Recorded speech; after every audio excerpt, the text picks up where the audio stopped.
Welcome back to Maths online class. I am your Maths teacher, Mr. C.P. Bhatt. And here we are working on the 8th chapter. Okay, this is your chapter number 8, height and distance. For the class, I can mention here 10th. Okay, so this is for the class 10, chapter number 8, height and distance, and it is also called the application of the trigonometry. And here I have told you what we have to do. Nothing. Only two things we have to learn. What is the angle of elevation? Angle of elevation, it is always formed whenever we want to see any of the object which is above the horizontal line. कोई भी object जब एक horizontal line के ऊपर स्थित होती है तो उस पर्टिकुलर चीज को देखने के लिए whatever the angle that is formed between the line of sight and horizontal line, उसको अपन बोलते हैं angle of elevation. Angle of depression के बारे में भी मैंने आपको लास्ट लेक्चर में बता रखा है. All the things, all the concepts are exactly clear. केवल अपने को वर्ड प्रॉब्लम्स को समझना आना चाहिए. We have to learn how to draw the figure, how to draw the diagram. Diagram कैसे फॉर्म किए जाते हैं, कैसे बनाए जाते हैं, और उसके बाद सॉल्यूशन में कुछ भी नहीं रखा है. In most of the cases, in 80 to 90% of the cases, generally अपने को tan थीटा ही अप्लाई करना पड़ता है. मैंने आपको बोला tan थीटा की जितनी भी वैल्यूज है 30 के लिए, 45 के लिए, 60 के लिए, 90 के लिए आप बहुत अच्छे से एक्यूट एंगल्स के लिए बेसिकली 45, 30 और 60 डिग्री के लिए आप प्लान करके रखें और उसके बाद अपना काम हो सकता है. क्वेश्चन को पढ़ते हैं बेटा. A person on the deck of the ship. Deck कहने का मतलब होता है शिप का ऊपरी हिस्सा. Person on the deck of the ship is 10 metre above the water level. मतलब ये समझ में आता है कि जो पर्सन है वो वाटर लेवल से शिप के डेक से 10 मीटर ऊपर खड़ा हुआ है. कहाँ खड़ा हुआ है बेटा? 10 मीटर ऊपर. तो सबसे पहले मैं सॉल्यूशन के लिए फिगर बना देता हूं ताकि अपने को अच्छे से बात समझ में आए. ये देखो बेटा, ये हो गया वाटर लेवल. इसको मानते हैं वाटर लेवल. तो यहां से 10 मीटर ऊपर, 10 मीटर ऊपर एक शिप है. क्या है भैया? शिप. ठीक है, मान लेते हैं यहाँ पे शिप है. तो ये थोड़ा सा अपन फिगर नीचे बनाए, ज्यादा बेटर रहेगा. फिगर में थोड़ा इधर ड्रॉ कर रहा हूं. देखो आप ध्यान से मान लेते हैं ये वाटर लेवल है. तो यहाँ से 10 मीटर हाइट ऊपर एक शिप है. इस पॉइंट पे मान लेते हैं एक शिप है ना. और इस शिप का क्या है? एक पर्सन खड़ा हुआ है 10 metre above the water level.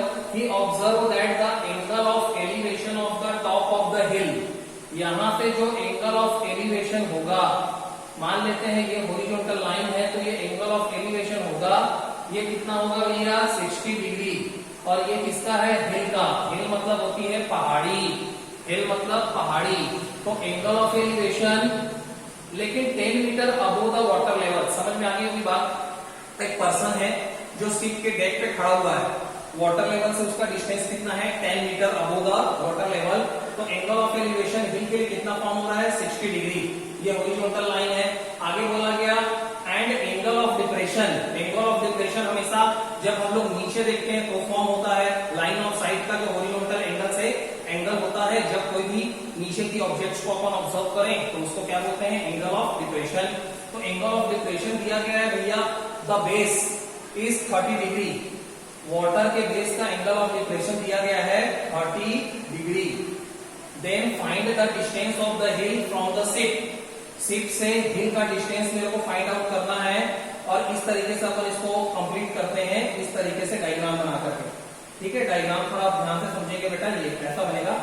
थोड़ा सा और करेक्ट करता हूं इसको. रुकिए,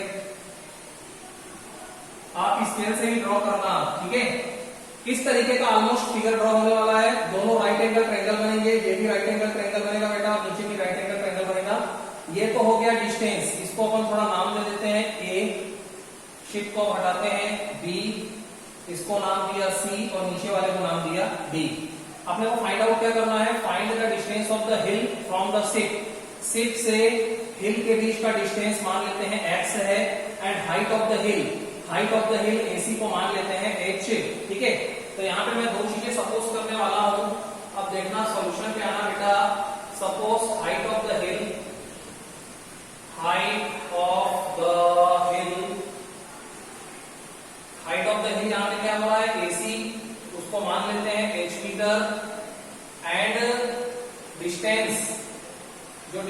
निकल रहा है ना, डिस्टेंस BC, उसको मान लिया गया x मीटर। मतलब जो डिस्टेंस निकालना था हिल और शिप के बीच का, बेस ऑफ द हिल का, डिस्टेंस बिटवीन द, क्या लिखा है, distance of the hill from the ship. तो डिस्टेंस BC को x मान लिया अपन ने और AC को मान लिया h मीटर। ठीक है, यहाँ तक बात सही है। अब एक एक करके हम फाइंड आउट करते जाते हैं, कुछ भी नहीं करना है। दो राइट एंगल ट्रायंगल बने हुए हैं, दोनों में ले लेते हैं। पहले अपन ले लेते हैं बेटा किसको, अच्छा एक बात समझना, अगर ये 10 मीटर है तो ये भी क्या होगा, 10 मीटर ही होगा। तो अपने को सबसे पहले राइट एंगल ट्रायंगल BCD को ले लेता हूं। In a right angle triangle, in a right angle triangle BCD, right angle triangle BCD को ध्यान से देखिए, दिख रहा है आपको, वेरी गुड। इसमें अगर मैं अप्लाई करता हूं तो मैं 10 30 अप्लाई कर देता हूं। क्या अप्लाई करता हूं, tan theta. tan theta is equal to होता है बेटा परपेंडिकुलर अपॉन बेस। तो ये अगर थीटा है तो इसका परपेंडिकुलर हो जाएगा CD और बेस हो जाएगा BC। तो लिखना पड़ेगा CD अपॉन BC। बात समझ में आ रही है। अगर ये थीटा है BCD के लिए 30 डिग्री, तो इसके सामने का परपेंडिकुलर CD हो गया, बेस हो गया BC, perpendicular upon base. tan theta की जगह अपन रखेंगे tan 30 डिग्री, क्योंकि नीचे एंगल बना हुआ है 30 डिग्री, आप देख सकते हैं एंगल ऑफ डिप्रेशन। CD की वैल्यू मेरे को मालूम है क्या, यस 10। BC की वैल्यू अपन रख देते हैं x, क्योंकि इसको अपन ने सपोज कर रखा है x। यहां से मुझे x की वैल्यू पता चल जाएगी, 10 30 की वैल्यू होती है 1/√3। ये वैल्यूज आपको हमेशा लर्न होनी चाहिए। क्लियर हुई बात, कुछ भी नहीं करना है। x की वैल्यू यहां से निकाल सकते हैं, फिर is equal to 10/x, cross multiply करेंगे तो x की वैल्यू आ जाएगी 10√3। यहाँ पे मैं एक एक चीज लिख नहीं रहा हूँ, क्रॉस मल्टीप्लाई तो x का 1 से इंटू किया x, √3 का 10 से इंटू किया 10√3। इसको नाम दे दिया इक्वेशन नंबर 1। अब दूसरे राइट एंगल ट्रायंगल में आते हैं।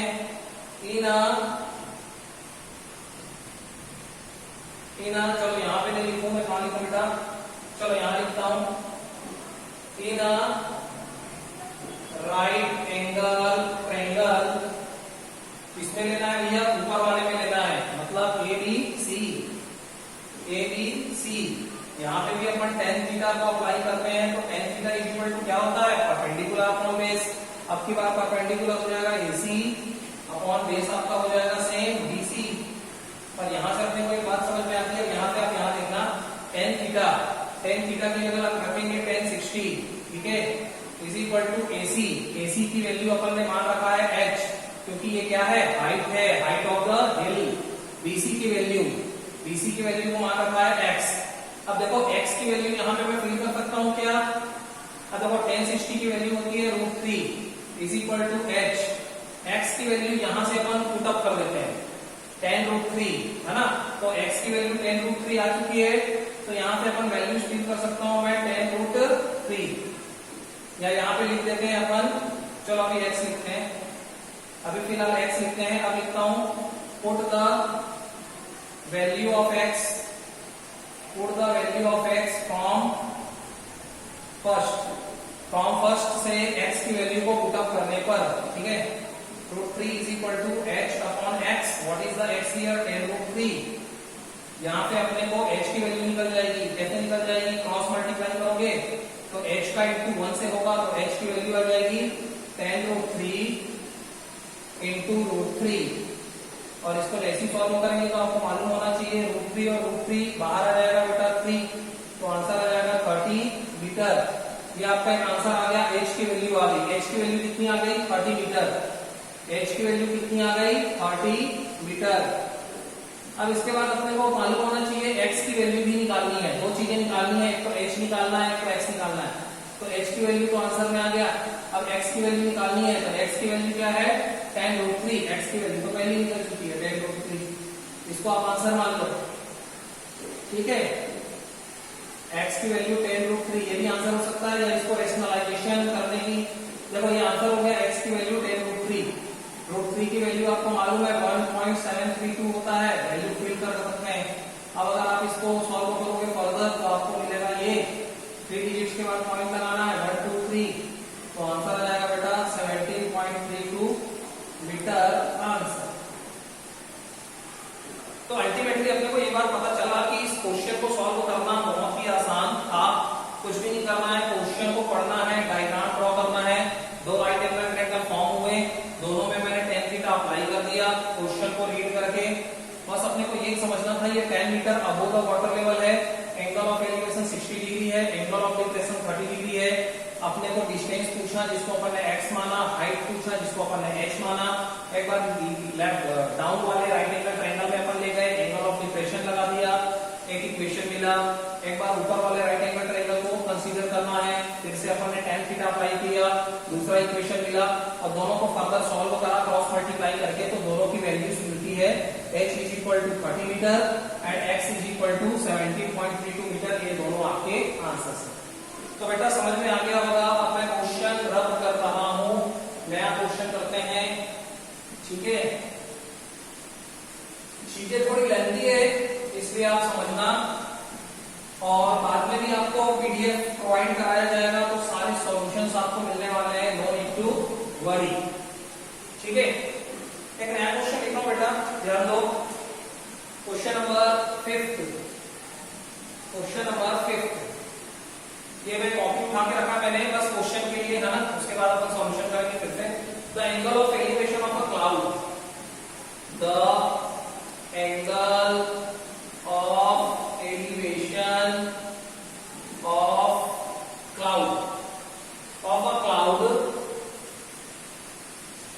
सॉरी CLOUD, फ्रॉम, आगे क्या लिखा है, from a point 20 metre above a lake, from a point 20 meter above a lake।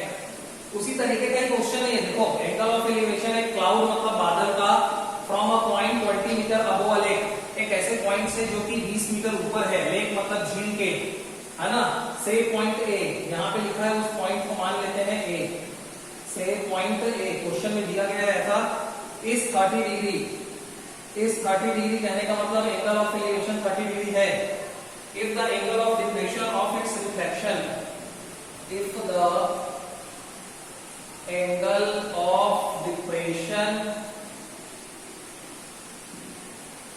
Of its reflection.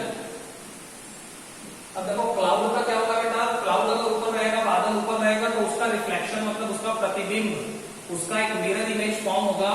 कहां पे, वाटर इमेज, वाटर पे फॉर्म होता है, तो उसके रिफ्लेक्शन के लिए एंगल ऑफ डिप्रेशन दिया गया है फ्रॉम पॉइंट ए से, उसी पॉइंट से दिया गया है, फ्रॉम पॉइंट ए इज कितना दिया गया बेटा, 60 डिग्री, मतलब एंगल ऑफ डिप्रेशन 60 डिग्री दिया गया है।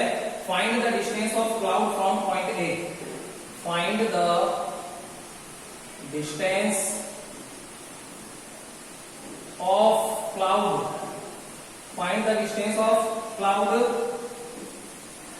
from point A, from point A। Question बहुत अच्छे से समझ में आ गया होगा, यहाँ पे क्वेश्चन मार्क नहीं आएगा, पॉइंट आएगा। ध्यान से पढ़ो, एक बार आप भी पढ़ो, क्या लिखा, सेम क्वेश्चन है, सेम फोटोकॉपी वाला क्वेश्चन है, लास्ट क्वेश्चन जो अपन ने किया सेम। फिगर में बना देता हूं, मान लो ये वाटर है, यहाँ पे कितना मीटर ऊपर खड़ा हुआ है, वो 20 मीटर, एक पॉइंट है 20 मीटर ऊपर, एक पॉइंट है ए, और इस ए पॉइंट से क्लाउड का इस तरीके से ये बनेगा। समझ में आ गई बात, अच्छे से थोड़ा डार्क करता हूं इसको मैं, क्लियर है। क्लाउड इस पॉइंट पे है, क्लाउड को मान लेते हैं बी पॉइंट पे है, ए पॉइंट पे पॉइंट है, और एंगल ऑफ एलिवेशन मेरे को दे रखा है बेटा 30 डिग्री, और उसका जो रिफ्लेक्शन बनेगा वो कहां पे बनेगा, सी पे बनेगा, और इसको डी पॉइंट मान लेते हैं। रिफ्लेक्शन बनेगा वाटर पे, सी पे, तो एंगल ऑफ डिप्रेशन दिया गया है 60 डिग्री, एंगल ऑफ एलिवेशन दिया गया है 30 डिग्री, एंगल ऑफ डिप्रेशन दिया 60 डिग्री, और उसका रिफ्लेक्शन सी पे बनेगा। क्लाउड बी पे है, पॉइंट लेना है ए, अपने को डिस्टेंस पता करना है किसका, find the distance of a cloud from point ए। इस पॉइंट ए से क्लाउड के बीच का डिस्टेंस पता करना है, मतलब ये x मीटर, मतलब ए बी पता करना है बेटा। क्या पता करना है, ए बी। तो हम लोगों को कुछ भी नहीं करना है, सॉल्यूशन देखो, हम लोग सपोज कर लेते हैं, सपोज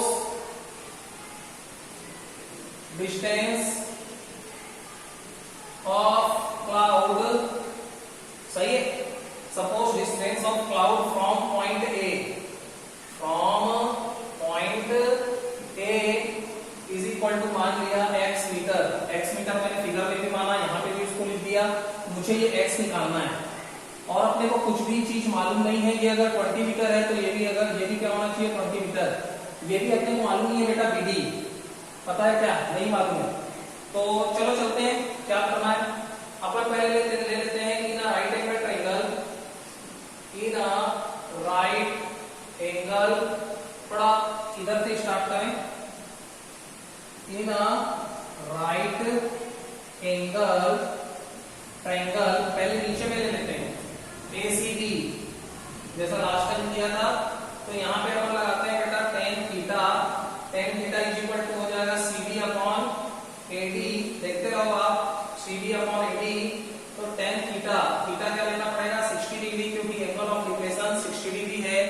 और CD की वैल्यू मेरे को पता है 20, AD की वैल्यू अपने को मालूम नहीं है, और ये AD की डिस्टेंस, AD की वैल्यू भी तो मालूम नहीं है, तो AD को रहने देते हैं AD, कोई बात नहीं। tan 60 की वैल्यू होती है भैया √3 इज इक्वल टू हो जाएगा 20 अपॉन AD। यहाँ से मैं AD की वैल्यू निकाल लेता हूँ, AD की वैल्यू हो जाएगी 20 अपॉन √3।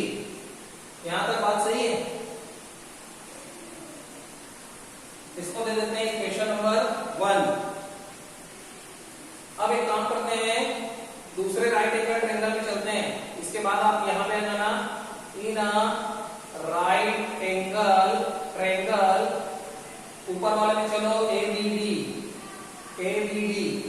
ये फिगर आप समझ जाना। यहाँ पे भी मैंने लगा दिया बेटा tan theta is equal to हो जाएगा BD अपॉन AD। मैं थोड़ा सा फास्ट इसलिए चल रहा हूँ क्योंकि आपको वही चीजें रिपीट होनी है। ऊपर में लगा दिया perpendicular upon base, BD upon AD। BD की वैल्यू हमको मालूम है क्या, नहीं, लेकिन tan थीटा कितना हो जाएगा, यहाँ पे tan 30 हो जाएगा। और देखो इस तरीके से AD की वैल्यू यहाँ पे फिलअप कर सकता हूँ मैं, है ना। अभी तो BD की वैल्यू हमको मालूम नहीं है, सॉरी। एक काम करते हैं बेटा, अपने को निकालना तो x है, तो अपन ये tan क्यों ले रहे हैं, tan अपन क्यों ले रहे हैं। अपने को अगर x निकालना है तो अपने को ऐसा ट्रिग्नोमेट्रिक रेशियो लेना चाहिए जिसमें ये x क्या है, हाइपोटेनस वाला लेना चाहिए, जिसका रिलेशन बेस अपॉन हाइपोटेनस हो। क्यों, क्योंकि बेस अपना AD हो जाएगा और हाइपोटेनस हो जाएगा AB। मेरे को ऐसा ट्रिग्नोमेट्रिक रेशियो सेलेक्ट करना चाहिए यहाँ पे जिसमें AD भी आए और जिसमें हाइपोटेनस आए, मतलब बेस अपॉन हाइपोटेनस। तो बेस अपॉन हाइपोटेनस मतलब मेरे को cos लेना चाहिए। क्या लेना चाहिए बेटा, cos थीटा अगर मैं लूंगा तो base upon hypotenuse AD upon AB। बात सही है। cos मैंने इसलिए लिया क्योंकि cos का मतलब होता है बेस अपॉन हाइपोटेनस, बेस हो गया AD अपॉन हाइपोटेनस हो गया AB, और AB मतलब x यहाँ पे आना चाहिए था, AD अपॉन AB की वैल्यू है x, ये x की तो मेरे को निकालना है। अब मेरे को AD की वैल्यू नहीं मालूम है तो AD की वैल्यू यहाँ से फिल कर देंगे। अब देखो इसको सॉल्व करते हैं, tan 30 की वैल्यू होती है 1 upon √3 is equal to AD को AD रहने दो अपॉन x। अब मैं x की वैल्यू क्रॉस मल्टीप्लाई करेंगे तो x की वैल्यू क्या आ जाएगी बेटा, x into 1x √3 AD into √3। अब AD की वैल्यू यहां से मैं फिल कर देता हूं, पुट वैल्यू फ्रॉम फर्स्ट से यहां पे वैल्यू पुट अप कर देते हैं तो अपने को मिल जाएगा x is equal to AD की वैल्यू है 20 अपॉन √3 सॉरी इंटू √3 का इसमें मल्टीप्लाई हो रखा है, √3 से √3 कैंसिल हो गया तो 20 मीटर आ गया आंसर। x की वैल्यू आ गई 20 मीटर। मतलब ये जो डिस्टेंस पूछा था ना क्लाउड का पॉइंट A से, मतलब x वो कितना है 20 मीटर है। लास्ट में आप लिख देना distance of cloud from point A is 20 metre, ठीक है। तो इस तरीके से ये हो गया सॉल्यूशन, ओके। एक second,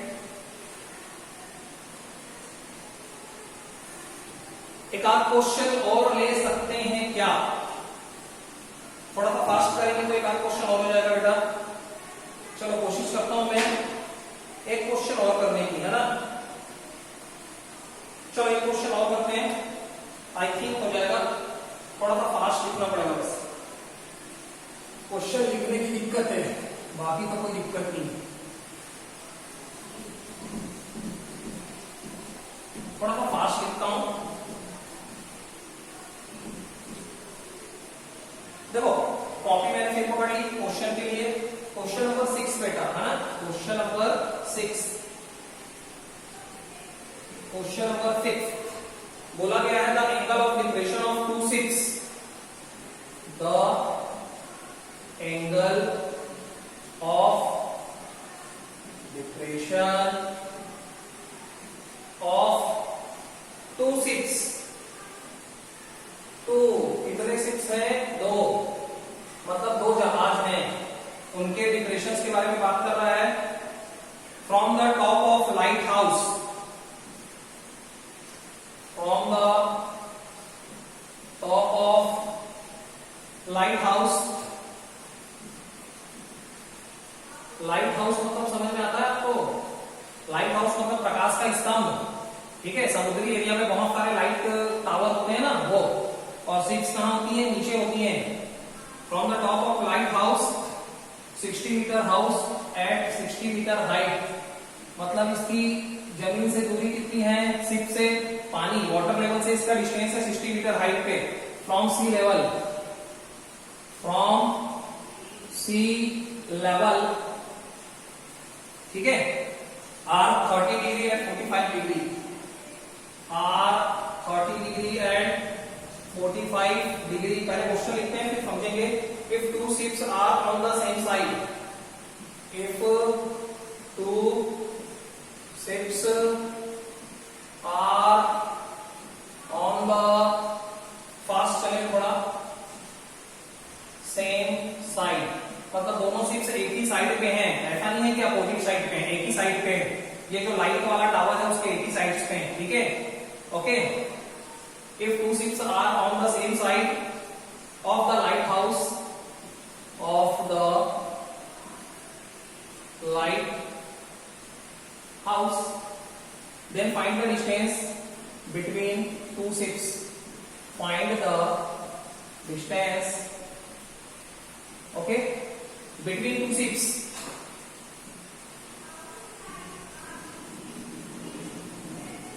between two ships। Question बहुत अच्छे से समझ में आ गया होगा सभी बच्चों को, because you all are very very smart। अब क्वेश्चन को पढ़ते ही समझ में आ गया होगा, एंगल ऑफ डिप्रेशन का केस है, लाइट हाउस से एंगल ऑफ डिप्रेशन दो बार दिया गया है दोनों शिप्स के लिए, दो शिप हैं वो लाइट हाउस के एक ही साइड पे स्थित हैं।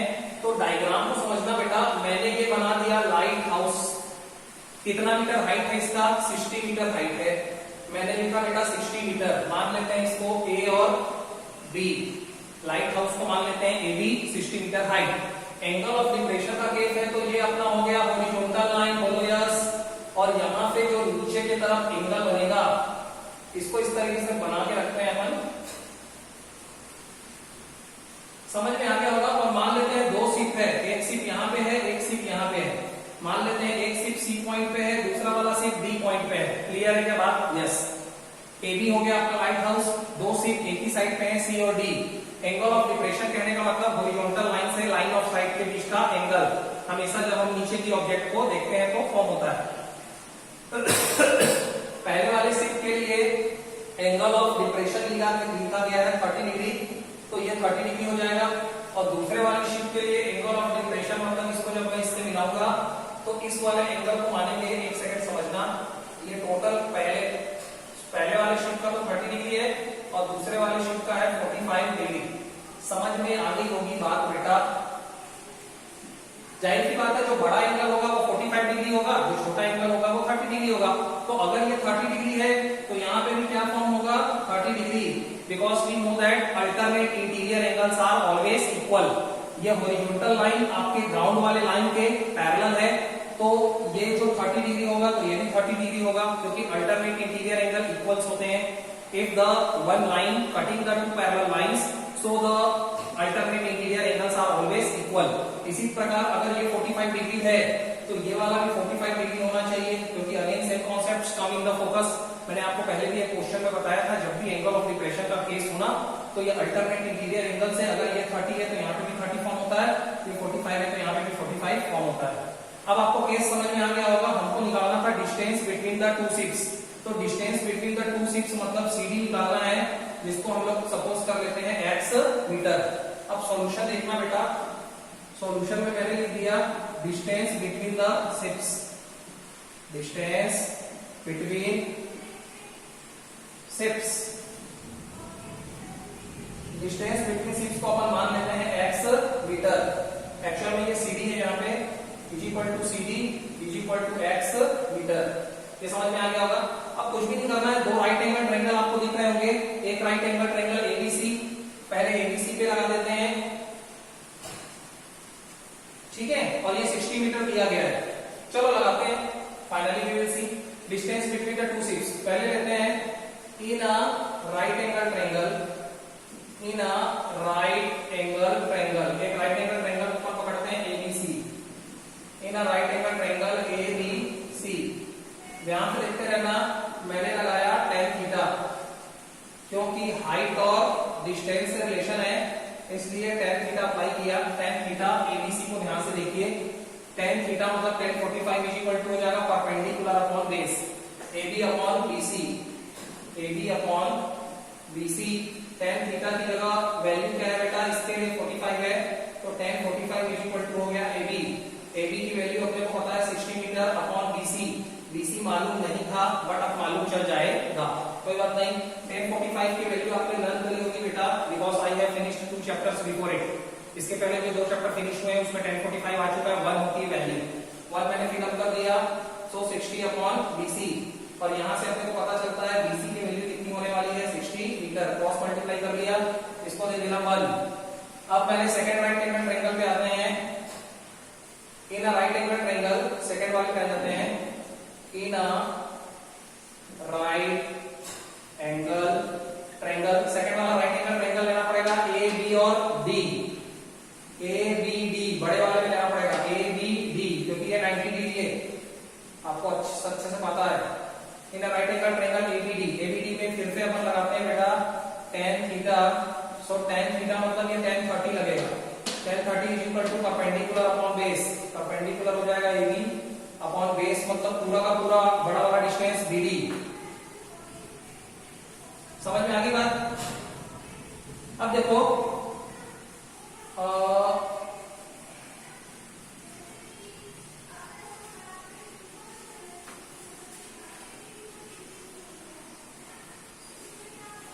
एक काम करते हैं, चलो कोई बात नहीं, अगर इसको x माना है ना तो ये BC को मैं मान लेता हूं y मान लेता हूं यार, है ना। बाद में देखते हैं tan theta is equal to AB upon BD।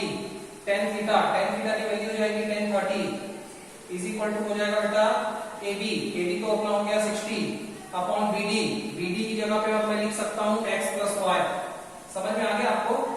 मैंने दोनों को पार्ट में, ये x था और ये y था, इसको भी कुछ मानना पड़ता, तो इसको x प्लस y मान लेते हैं। अब देखो मेरे को एक्चुअल में x निकालना है ना, तो अब देखो अपन कैसे निकालेंगे, या फिर इसको BC भी लिखते हैं यार।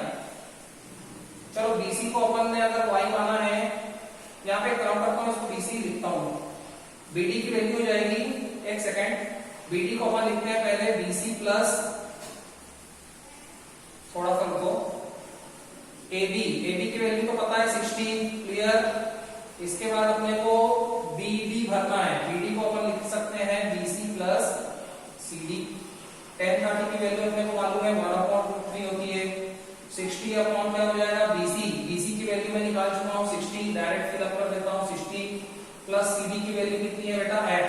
अब यहाँ पे x की वैल्यू निकल जाएगी, क्रॉस मल्टीप्लाई कर दो, तो 60 plus x is equal to आपको मिल जाएगा 60√3, और यहाँ पे फिर x की वैल्यू को निकाल सकते हैं 60√3, ये 60 को इधर ट्रांसफर किया तो हो गया -60, तो x की वैल्यू होगी बेटा 60, कॉमन ले लेते हैं, कॉमन ले लेंगे तो ये हो जाएगा √3 - 1, 60√3 की वैल्यू 1.732 आप सभी लोगों को मालूम है।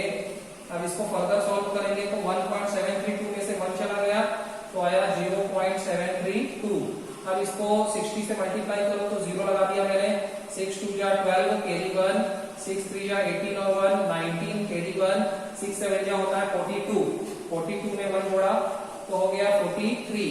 अब अपने को 0 भी लगा चुके हैं, 3 डिजिट के बाद पॉइंट लगाना है तो 3 डिजिट के बाद पॉइंट लगा दिया, आंसर आ गया 43.92 metre, that is your final answer. और ये x की वैल्यू आएगी और x की क्या है, distance between the two ships, सीधा पता चल गया distance between ships, distance between ships is equal to 43.92 metre. बहुत आसान सा सवाल था, समझ में आ गया होगा। एक बार राइट एंगल ट्रायंगल अप्लाई किया, मैंने BC निकाल लिया, ये BC डिस्टेंस निकाल लिया, इसको y मानने की जरूरत नहीं है अभी, है ना, y मत मानिए। शुरू में अपन सोच रहे थे y भी मान सकते थे, या तो शुरू में ही सपोज कर लेना था, ठीक है।